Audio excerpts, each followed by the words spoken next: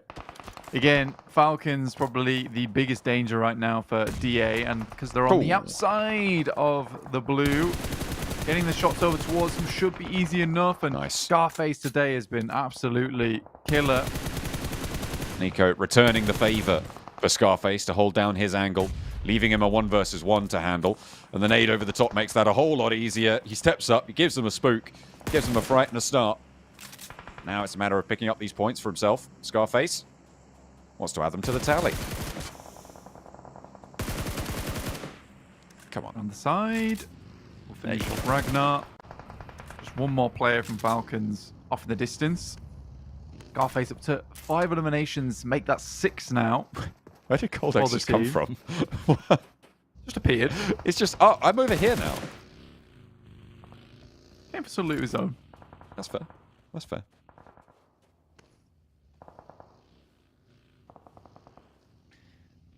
Team Spirit. Just rolling around a little bit. Actually looking to clear out this southeast side. That would make sense to me. Another player getting knocked, getting flushed on CEO later as well. Brute Force have now pushed their way in, muscled through onto the high ground that was once Team Spirits, then became S2Gs, and now is under their control. Their domain of influence expanding up to 8 eliminations. DA, they won 10. There's jousts back and forth. Continue to go through. Effect getting knocked to full damage there. Not fun. Should be resable though. They have the inside of the building. I think they've got some wall cover there. Not entirely sure how he was able to die to full damage there, but it happens. Yeah, you get caught on the side of a railing, and then you slide. Game thinks you've fallen off the top of a cliff. You know, it's just being dramatic, isn't it? Yeah. There's Brute Force, 8 eliminations. They've just kept it up. Despite the difficult position they were in earlier on, they've again kept things up in this game. Looking to finish out today in a first place. Honestly, with NIGMA Galaxy going out in this game, 0 points, 0 eliminations. 9 already. They're just behind and should catch up and take over first place purely off placement points alone. They do need a few more here, though. Well, they're going to want them nonetheless. And Calci is up on the menu. Team Spirit have given a lot of ground here. We'll see if it's going to pay off for them, if they're going to be able to sweep around. But they've got DA to their south, who are notoriously good at holding people at distance. And up to their northwest, they've got Brute Force, who have just been completely indomitable today so far, it seems. So it's going to be a real test for Team Spirit to show that they do deserve to be back up here. Ooh, a lot of shots sent back and forth between the two of them. And not much damage found. He's going to have to step his way forwards, reposition these buggies, get ready for a roll, because the blue zones are coming, and it's not slowing. Like jumps out. We'll have to bow down just a bit. Nomi. Oh, dear. Finds Nico. How on takes a lot of damage. Pre-pod's out. Good shots from Naomi. On the swivel today. How on earth does Effect make it through there? Crazy to be able to make that work. Calci dashing up towards they don't know. Team Spirit position. Chudo as well goes low to Nomi. They might not know. You're right, Calci, though, they should be worried about it. I think they know now.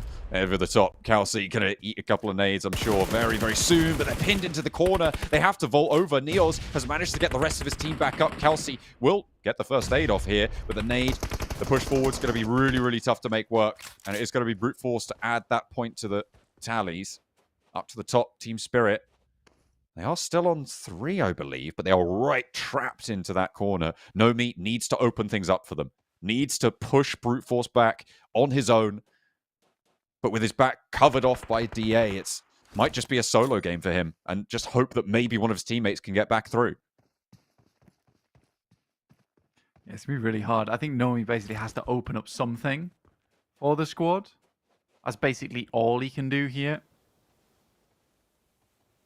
He's just creeping over. M4 and the P90, so he is deadly close range. Yeah, the majority of Brute Force is just watching this location. Neos looks to send a nade of his own over the top. Looks like Brute Force have given some ground here. They don't know that Nomi's here. This first nade has to be catastrophic. It or wasn't. Brute Force. I mean, he chose a likely position, didn't get anything from it. Now they know there was only one direction that could have come from. Nades over the top from DA, continue to pepper towards Nomi, and he does manage to just about get away, but Naomi's further down the hill. Brute Force, are they covering off these angles, or do they think they've all regrouped? Nomi's still active here. Nico close by. P90 ringing out across the hillsides, but Nico seems to have tracked the steps here. The nade is good for a little bit of damage, but not much more. Naomi moving up, putting down some cover. Can Brute Force have an impact? Is there a backstab here to be seen? We'll have to wait and see. The crunch is on now. It's over the top. Nico tries to go. He got the res, I think. No, effect is still down, but they're holding the angle. Nomi falls. Now it's all up to Naomi, and DA will joust back and forth with Brute Force. Do they take the angles, or do they just try and get rid of Naomi? Because they have to fight each other at this stage. Nico, I think the pad ate a couple of those shots, but will be able to take them down nonetheless. Team Spirit fall in what should have been their position as well. Brute Force have managed to usurp that from them. They sent out wide to try and deal with Foot Chaos and never were able to regain the high ground. I mean, this honestly could be the third Brute Force victory of the day. Shoot themselves up into first place from what was a diabolical situation at the bottom of the lobby. Absolute insanity there for them. Heroic start to move up, but Brute Force just have such control over towards that top side.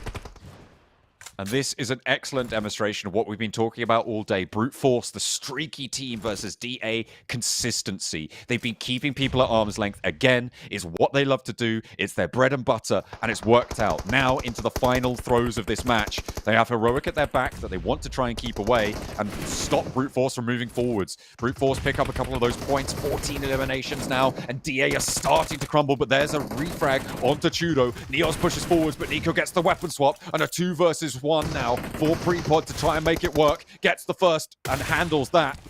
Looks for the backlines as well. Dances back to the middle. He knows he doesn't need to go for this fight. It's just Nico, and he has the impetus to move forwards. Spots him, goes for the spray, tracks him through the smoke, but isn't going to quite land the rounds. And Nico has a chance to step out with the UMP. Pushes forwards, Prepod. Still in with the chance of the 1 versus 1, but it's not going to work. Brute Force denied their third chicken dinner of the day by Digital Athletics, and it's consistency that's king here. Almost had it though. Honestly, the track through the smoke was dastardly. Felt like he was on his head the entire time. Incredible. Good stuff from DA. Get themselves a chicken dinner here. And it has been the same faces turning up time and time again today, who've just had their moments in these games. It's been looking really good, but Brute Force should be in first place easily after the back of that win. Yeah. I'm so excited to see the overalls. I mean, win. Yeah, I'll give you that. Even though it was the second place, they have absolutely decimated on the points there. Brute Force and DA just trading chicken dinners back and forth at the end of today. The second Miramar started with Brute Force, then the third was DA, then the first. It's just been absolutely crazy. And Prepod, just wiping the floor with these tables right now. Look at that. I mean, Chudo coming up with a 1500 damage game, and then Prepod with a 1300 damage game. Like, these are the highest numbers we've seen. Yeah. So the heights here for Brute Force are very high, but also so are the lows. The lows are right down in the dirt. But for Brute Force today, I've got nothing but love, because this was an incredible standout from them. Absolutely. And it will be probably, I think, the most successful day we've seen so far of anybody in terms of points accrued. I'll have to go back and check exactly how many they were able to earn. Disappointing from Team Spirit, even though they got 12 points, we questioned their play, sending out away from their high ground position that ended up being the winning position to deal with Foot Chaos crashing in underneath them. Maybe a little bit of a misstep. They lost a player because of it. They lost a lot of control over what should have been their circle. But they haven't really been the focus of today's matches. It has been those two who finished out the day strong at the top there. And I feel like that is a great way to finish the day, right? With the two teams that have been taking the limelight and showing off in those final moments. Yeah, exactly. It's It's really nice to see, and it's nice to see different faces every single day who are really be able to perform. We have some consistent teams here, but we also have some absolutely explosive squads that have shown their faces here in the PMSL EMEA. It's probably one of the most fun tournaments we've had in quite a while, honestly, in terms of just ability. Wow. Up against ability. Because realistically, look, you would see this top damage dealers graphic and you would see brute force with 3,300. Everyone else would be on low scores. But you see here, 2,599 for DA, 1,703 for Team Spirit. It doesn't get really that bad down towards S2G or Falcons either. So I think overall, the fact that you're having other teams put up this kind of performance in a game that was dominated by one single squad, that's what makes this tournament so damn good. We have such equal footing on such a high playing field. Absolutely. It's really great to see that it can come from any corner. I'm thinking about MVP performers, and I feel like it's got to be someone from Brute Force, right? You would think that it is going to be one of those players. We'll have to wait and see who that's going to be. We'll take a look at our daily winners. Maybe? You think Chudo? I think that's reasonable. But then again, with DA getting 2 chicken dinners and some pretty high damage games, maybe there's a chance that someone from there has come through, but I'm not sure about that. I mean, maybe Scarface, but I think I'd agree with you on Chudo. Maybe Neos as well, who has been sort of slipping under the radar sometimes on those damage numbers, but really has come up massive for them in the past. Our daily winners here, 2 chicken dinners for Brute Force, 2 for DA, 1 for Falcons and 1 for Twisted Minds. Yeah, so some weird chicken dinners coming out today from all these teams. It's been an odd one. It's been an odd one. Let's take a look at the overall rankings and see just how jumbled up things can get. First place, Brute Force by 6 points, and DA in second. Okay, didn't smell that one coming. I didn't expect that. It is a pleasant surprise. I think well deserved. Yeah, I think so too. I think Digital Athletics has done a great job today. And I think that just in terms of reasonable ability, they absolutely have that. I don't think they make too many mistakes either, right? Yeah. I don't think they're quite as explosive in terms of gameplay as Brute Force, but I do like a team that can just slowly play out decent game after decent game after decent game. Brute Force, on the other hand, seem to just have these matches where they get out of control a little bit. We also have to take into account that Digital Athletics, 12 matches compared to the 18 on NIGMA Galaxy and Brute Force. So it's huge. This can only go higher. Absolutely. 10-point average. They've managed to get up to their the fabled 10-point average at the end of today, which is the only team who's been able to do that, and by quite a margin as well. It's good, strong, consistent stuff from DA. Beneath them, you got Virtus Pro, 3D Max, Team Spirit. Power dropped into 7th place, man. Does feel bad. Gladiators, 88 points. Weren't able to get too much on the board today or chip away at it that much. BEŞİKTAŞ coming back in, still a great compound team, but that seems to be all that they're really good at. They do appear to get pretty easily run over by some of our stronger teams in the lobby. And FLUX, yeah, it's still not there yet. It is still not there yet for this team. There's still time. Time is now running out. We are now more than halfway into the tournament. Disaster for IWNRX as well continues to strike. I thought it might just be one off day. They took a break, came back, and it has not improved for them. They are in 17th place, a little bit ahead of Heroic, who similarly have had a pretty naff day. Moneymakers as well, and Na'Vi down towards the bottom. All our 12-match teams will be taking up those 4 spots, but to get 29 points on 12 matches, I mean, that's just not enough from Na'Vi. This is a roster that can and should be doing more, and they just haven't so far. They've still got 2 days of games left to play for them, though, so we'll have to wait and see. Yeah, I mean, for IWNRX as well as Moneymakers, they are just crying and getting knocked in the corner at the moment, so they definitely need some tissues to clean up those tears, but also they need to give themselves a hand. They need to drag themselves out from the dirt because something's not going right at the moment for them. We're just waiting on the MVP. If you'd like to go, that's fine.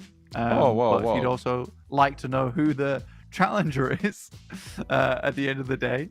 Stick around, find out for tomorrow's TDM. Yeah, fill out the survey and let us know what you think, because this is the team stats of Brute Force. I feel like this might just be giving the game away as to who the MVP might be here.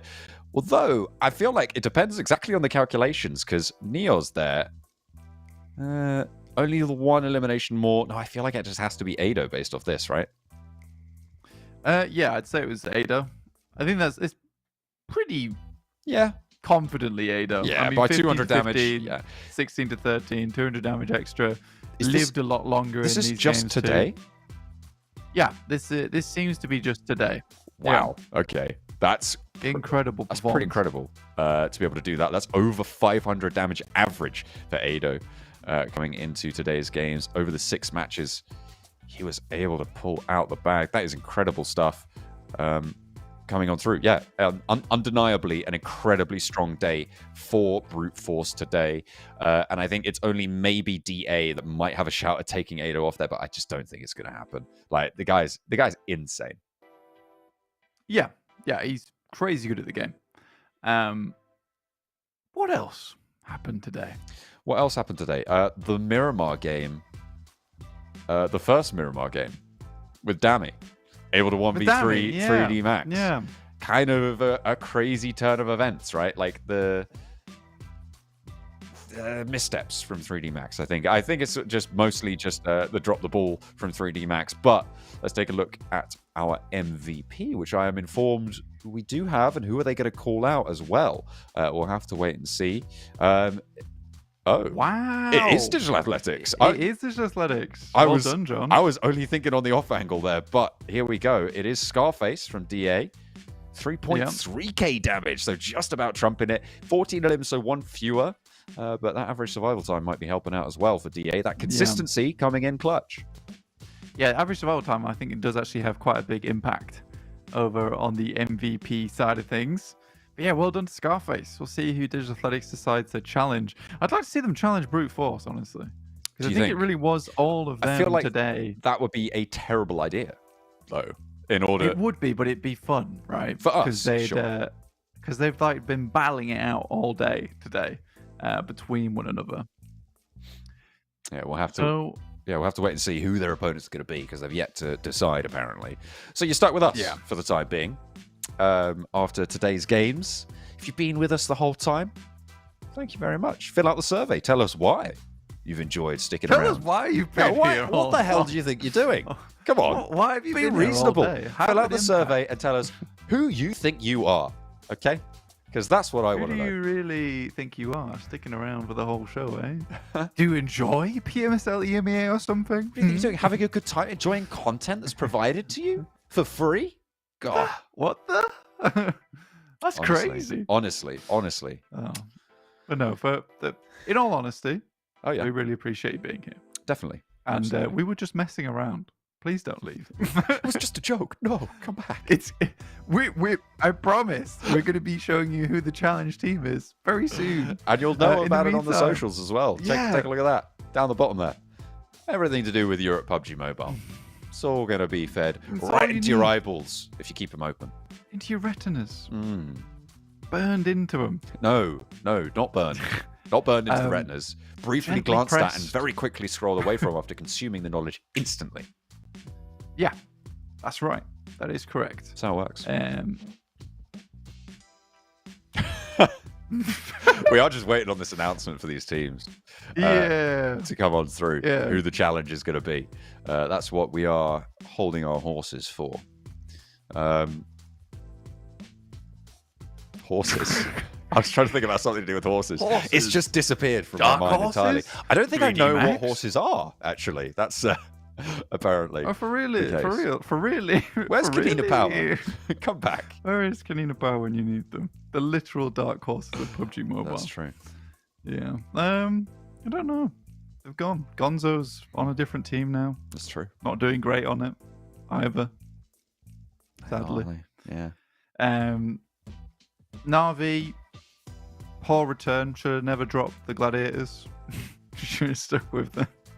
That's on you guys. True. Although, to be fair, which bit of the Gladiators, right? Like, yeah, maybe they were dropping. You could have picked up Team 3/4 of it. Spirit. I feel like that would have been a good idea. Yeah, but no? Team Spirit have it now. So let's take a look Yeah. at some stats from Team Spirit, speaking of them. They had a middling day today. They've managed to keep up pace on the overalls, and I think they're going to get a decent chunk of bonus points at the end of this week. They've got, I believe, another 2 days worth of games to play. And this is this the whole week or just today? I think it looks like it might just be today. Nomi was popping off in a couple of scenarios. Obviously, they got late game in that last Miramar that we witnessed, so we're able to rack up some numbers there. Nomi, though, doubling the damage from Kitsune there. Eliminations. He's got them all. 10. Wow. Double digits. Yeah, big time. I mean, he's done really well throughout pretty much all. Announcement is soon. We're being for told. the MVP challenge. There's a big old TM after that soon. Yeah, So- I'm so sorry for this. Oh. But this is underwhelming. No, it isn't. Hang on a minute. DA. What? Who's he going to this? pick? Is he going to move? What's this? He's not picking anyone. It's nobody. They're not fighting. actually- They're refusing to do the TDM. Oh, there it is. Oh, there it is. Oh, okay. Footballers. Football is chaos. Interesting. Okay. There's the pick. Perfect. Wow, I'm Thank glad you. we waited for that. Football is chaos. We'll be facing off in the TDM against our MVP team, DA, with Scarface putting in the shift. Wow, what a turnaround. People are going to be talking about that for literally minutes. We'll see you That guys was tomorrow. As we rightfully take a little bit of a break. Until then, we'll see you guys there for more PMSL EMEA. Just go. Yeah, see you later, guys. I hope Just you have a go. great night. Bye-bye.